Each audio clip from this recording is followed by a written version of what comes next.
Selamat siang. Kita mulai kuliah kita lagi.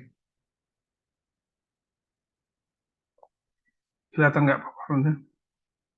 Kelihatan nggak paparan saya? Kelihatan Pak. Baik.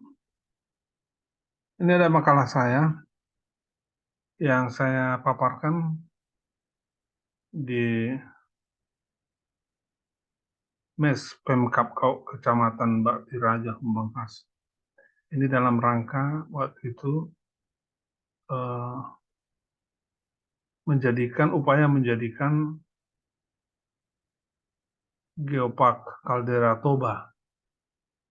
Waktu itu masih dalam pengurusan, tapi memang sejak beberapa tahun yang lalu sudah Caldera Toba telah disahkan sebagai World Heritage atau warisan dunia. Saya diminta untuk memberikan pandangan terhadap atau rekomendasi terhadap apakah bisa kaldera Toba ini dibuat sebagai geopark. Saya diundang oleh Pemkab Bangkasumbi. Saya diundang oleh pemerintah Humbang Hasundutan.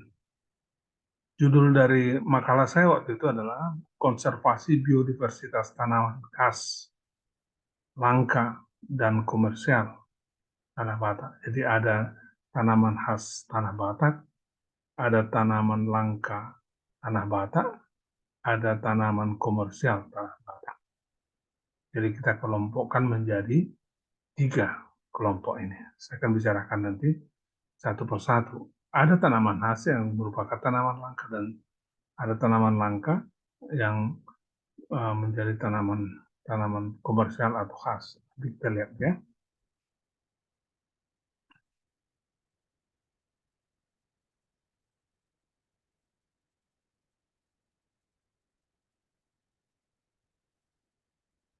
Kalau kita waktu itu saya pertama-tama mengingatkan kembali para peserta seminar untuk kita ingat kembali proses pembentukan Danau Toba,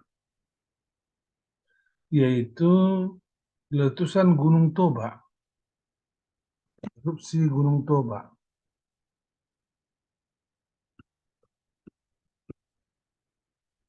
pada 74.000 tahun yang lalu.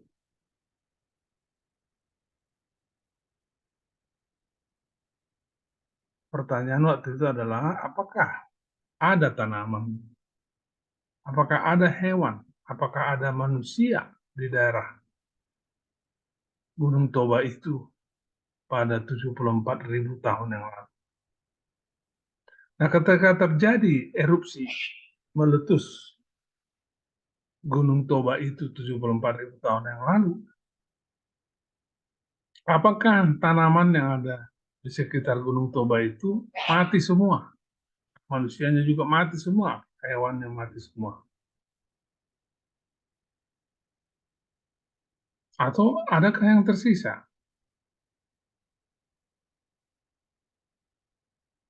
Nah, kalau semuanya mati, berarti tanaman yang ada di sekitar Danau Toba itu, atau di Gunung Toba itu, baru berumur 74.000 tahun.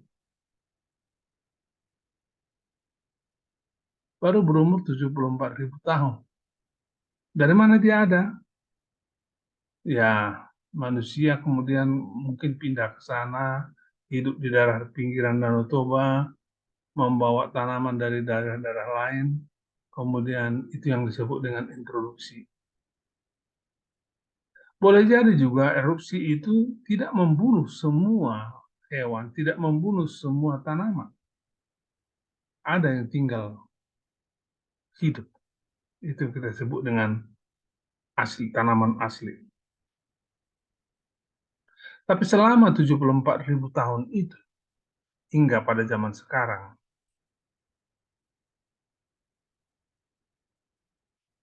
apakah jenis tanamannya sama? Boleh jadi tidak. Boleh jadi tanaman asli itu bermutasi, berubah genetiknya. Demikian juga tanaman introduksi boleh jadi kemudian berubah genetiknya melalui mutasi. Artinya menimbulkan keragaman baru dari tanaman, dari hewan yang ada di sekitar Gunung Toba tersebut. Itulah waktu itu pandangan saya. Pandangan saya waktu itu di seminar itu.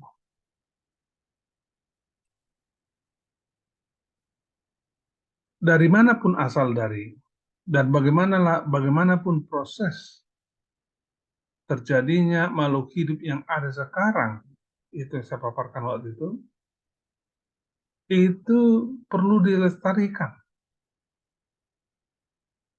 perlu dikonservasikan melalui proses yang kita sebut dengan konservasi atau pelestarian. Jadi keanekaragaman hewan, keanekaragaman biotik, keanekaragaman tanaman perlu dilestarikan atau dikonservasi. Nah, untuk itu perlu pengelolaan.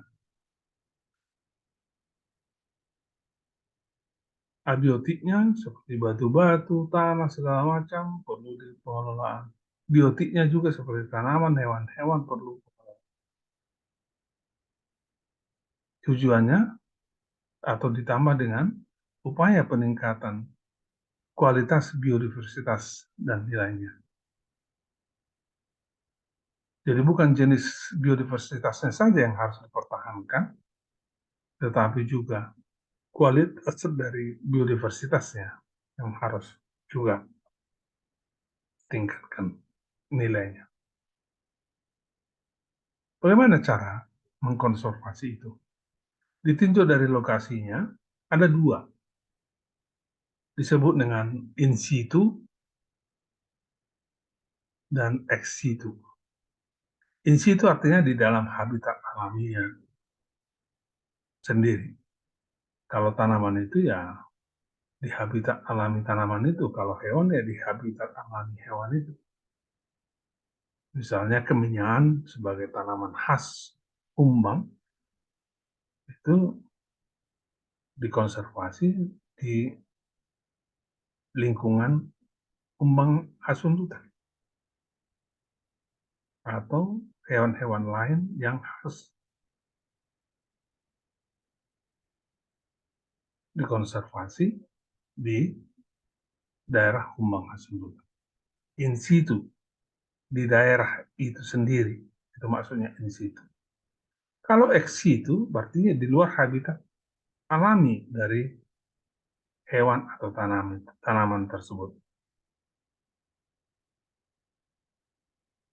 Misalnya, tanaman tertentu tinggal sangat langka, dibawa dulu ke daerah lain, ke konservasi, misalnya ke Medan, atau hewan tertentu dibawa dulu ke kebun binatang di Medan untuk bisa berkembang biak, kemudian hasil turunannya kemudian dilepas ke hutan di Kumbang Hasundutan. Jadi dia dikonservasi dulu, diproses dulu di luar dari daerah originalnya. Misalnya sekali lagi hewan tertentu dikembangbiakkan dulu di kebun binatang Medan, setelah beranak pinak maka anak-anaknya itu dibawa lagi ke daerah Kumbang Hasundutan, dilepas ke hutan, dan itu yang disebut dengan konservasi secara ex situ, di luar dari lokasi alamiahnya.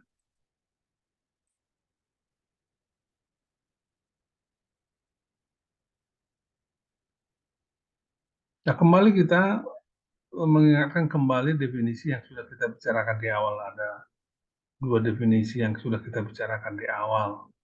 Sebenarnya sama saja dengan definisi yang saya tampilkan pada makalah ini. Jadi ada biodiversitas itu artinya keanekaragaman, keberagaman. Dan keberagaman itu bisa dalam bentuk kehidupan, seperti tanaman berbeda, hewan berbeda, mikroorganisme, dan bisa juga ada level gen-gen ya, yang tergantung di dalamnya. Dan juga keberagaman dari ekosistem yang membentuknya, yang melingkupinya. Kalau kita lihat waktu itu, kita lihat di Danau Toba ada bentuk kehidupan tanaman, hewan, mikroorganisme, ada di darat, ada di danau, ada di udara, dalam artian burung-burung dan seterusnya.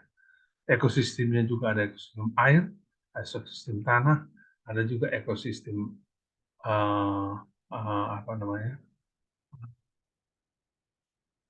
bendungan, bendungan. Kita sudah bicarakan pada kuliah-kuliah sebelumnya ada 3 jenis keanekaragaman, yaitu keanekaragaman genetik, keanekaragaman spesies, dan keanekaragaman ekosistem. Itu kita sudah bicarakan pada kuliah-kuliah sebelumnya. Nah, pada makalah ini saya ingatkan kembali kepada peserta pendefinisian ini, ya, pendefinisian itu. Misalnya keanekaragaman genetik itu perbedaan antar tanaman dalam spesies yang sama. Misalnya dalam spesies kopi Arabica, ada segara rutang, ada jember, ada ini, ada ini. Jadi secara genetik berbeda-beda. Ada kopi segara rutang, ada kopi onan runggu. Kalau mangga ada mangga bakara, ada mangga malang. Ya. Mangga bakara itu sangat terkenal dan itu sebenarnya eh, kalau di Parapat itu disebut mangga Parapat, tapi sebenarnya mangga itu dari Bakara. Di Bakara juga ada beberapa uh, uh, spesies yang sama, berbeda genotipenya.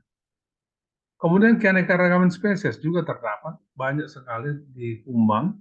Ada padi misalnya, spesiesnya berbeda dengan jagung. Kemudian ada keanekaragaman ekosistem. Di daerah Humbang itu adalah hutan tropis yang lembab.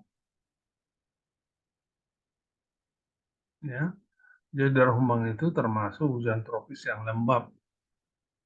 Ada juga padang rumput di situ. Kita sudah pelajari bahwa hutan tropis, hutan hujan tropis mempunyai keanekaragaman hayati terbesar. Dan di daerah Humbang itu ada hutan hujan tropis. Ada hutan hujan tropis.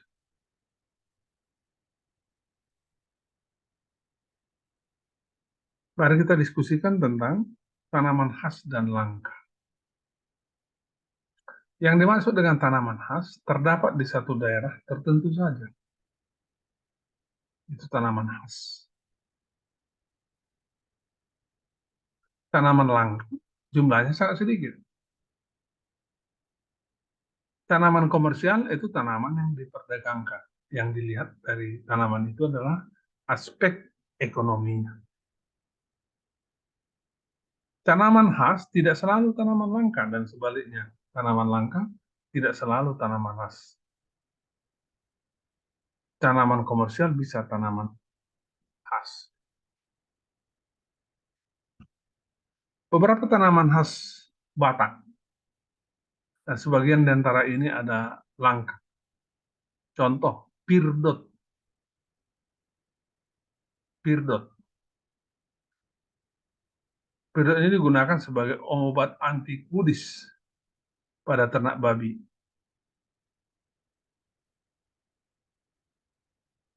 Kemudian bosi-bosi. Ini digunakan sebagai obat pembersih ginjal dan penyegar.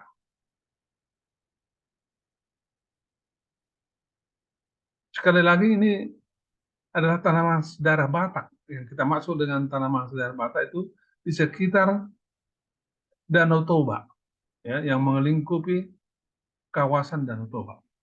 Kemudian harimonting. Ini digunakan sebagai obat diare. Mobe, OB digunakan juga sebagai pengawet.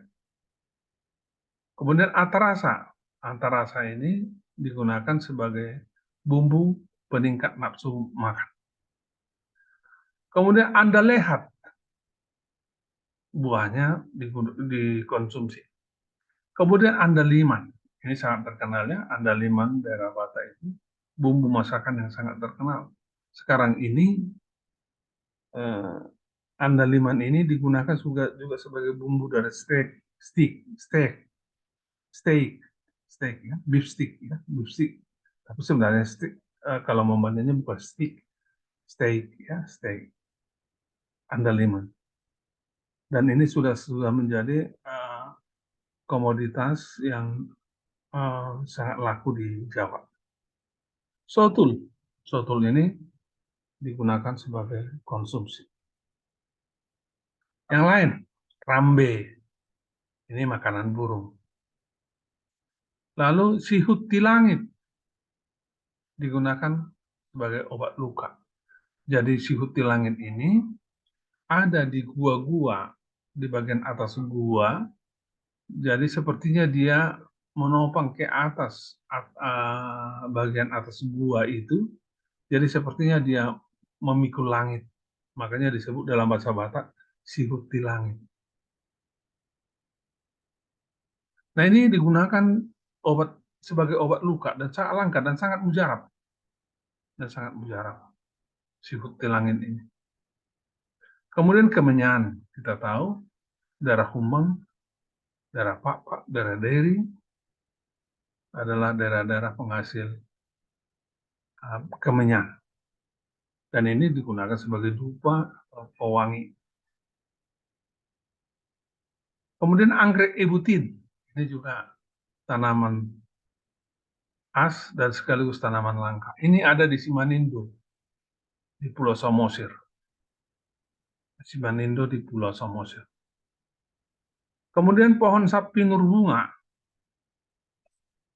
Kemudian ada pohon hariara, pohon jabi-jabi, pohon tahul-tahul.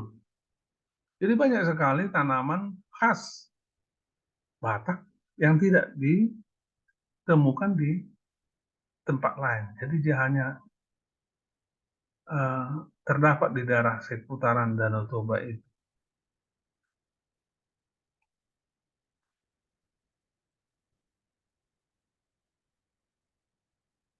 Nah, waktu itu saya juga ditanya, apakah sebagai orang biodiversitas, sebagai orang pakar dalam biodiversitas, kaldera Toba bisa dijadikan sebagai geopark? Saya katakan bisa, kalau kita melihat secara holistik, keseluruhan. Yaitu dari segi geologi. 74.000 tahun yang lalu, Gunung Toba meletus hampir menamatkan riwayat dunia. Karena apa? Selama lebih kurang dari 1 tahun, dunia gelap. Karena debu dari Gunung Toba ini. Banyak hewan mati, banyak manusia mati, banyak tanaman mati. Tapi kemudian dilewati, tumbuh lagi kehidupan baru. Jadi secara geologis, batu-batuan, lingkungan abiotik dari daerah Danau Toba ini khas. Kemudian floranya juga khas. Saya sudah tunjukkan beberapa tanaman tadi yang tidak ditemukan di mana. Bahkan konon ceritanya kapur barus hanya ada di daerah Tapanuli, daerah Sibolga atau daerah Tapanuli Barat. Faunanya juga khas. Fauna untuk daerah kaldera ini juga khas. Dengan berdasarkan itu tadi, fakta-fakta yang saya tunjukkan tadi, maka saya rekomendasikan supaya kaldera Toba itu dijadikan World Heritage atau warisan dunia geopark. Kemudian dengan demikian maka kalau itu dijadikan sebagai geopark warisan dunia, maka perlu daerah Caldera Toba itu dilindungi. Perkataan Toba di sini bukanlah yang dimaksud Toba Samosir, bukan. Caldera Toba di sini maksudnya adalah di seputar Danau Toba itu, daerah-daerah semua di seputar Danau Toba itu. Jadi perlu perlindungan dan masyarakat juga perlu dididik. Waktu itu ada juga penolakan dari masyarakat, sepertinya bahwa kalau dijadikan kaldera Toba menjadi warisan dunia, maka tanah adat hilang. Lalu pemerintah menjelaskan bahwa bukan itu maksudnya. Tanah adat tetap ada tanah adat, tanah pribadi tetap tanah pribadi. Hanya dunia akan membantu melestarikan flora, fauna, dan geologi daerah itu. Jadi ini tuh menjadi milik dunia dalam artian tanda kutip, bukan milik dalam artian seperti milik uang, milik rumah, bukan. Tapi dunia bertanggung jawab, ya, bertanggung jawab.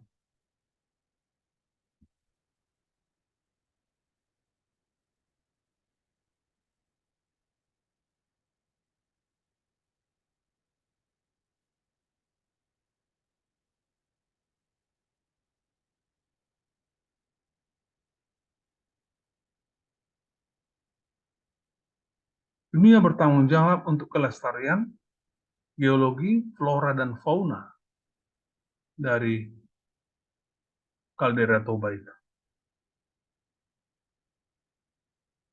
Misalnya, dibantu melestarikan rumah-rumah adat, dibantu melestarikan ikan, ikan yang ada di Danau Toba, dan seterusnya.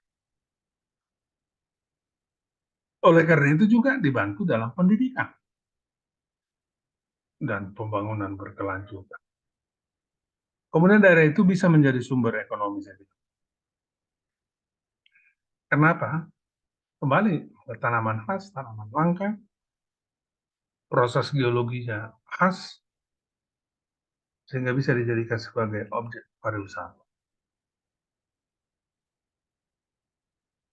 Jadi kesimpulan saya waktu itu kepada Pemda, Pemkab Humbang Hasundutan dan Sumatera Utara, Gubernur, bahwa Humbang Hasundutan atau daerah Toba sekitarnya memiliki biodiversitas keanekaragaman yang tinggi. Dengan demikian memenuhi tuntutan syarat konsep geopark.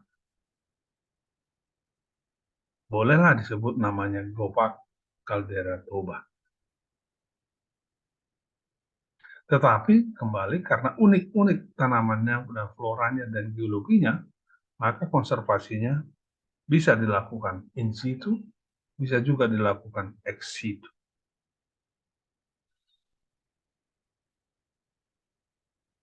Bisa dilakukan in situ dan bisa dilakukan ex situ. Jadi saya bilang kalau dia sudah sangat langka, memerlukan dokter hewan atau rumah sakit hewan, maka lakukanlah secara ex situ.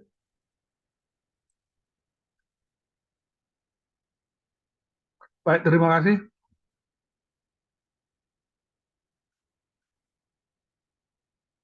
Martianus, nanti ada tadi saya keluarkan itu, entah siapa tadi saya keluarkan itu namanya, buat tidak hadir ya.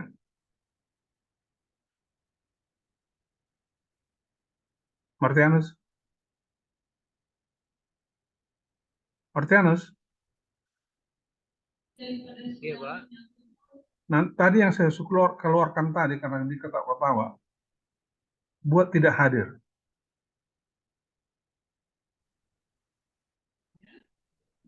Bisa? Iya, Pak.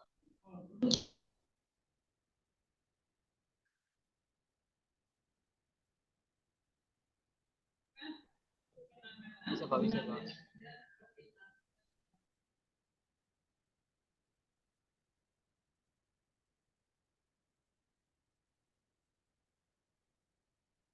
Baik, ada pertanyaan? Saya kira tadi yang kata-kata itu si apa ya?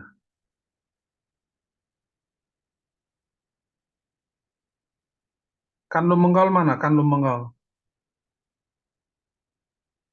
Namanya ada ini tapi nggak hadir dia.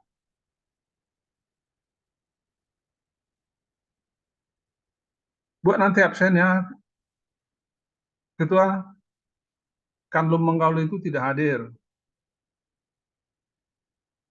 Ketua, nggak bisa kau jawab.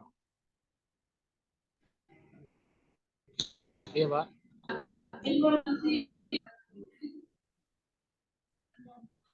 Kemudian Martin Sinaga juga saya keluarkan tadi. Buat tidak hadir.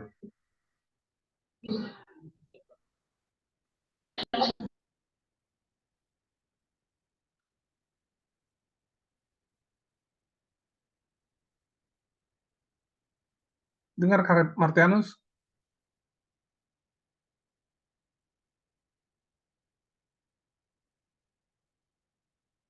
Kau dengar Martianus?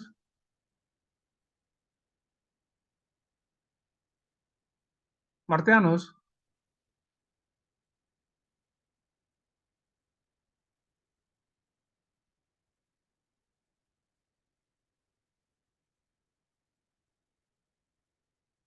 Selamat sore, selamat siang. Sampai ketemu di kuliah yang akan datang. Kalau nggak ada pertanyaan.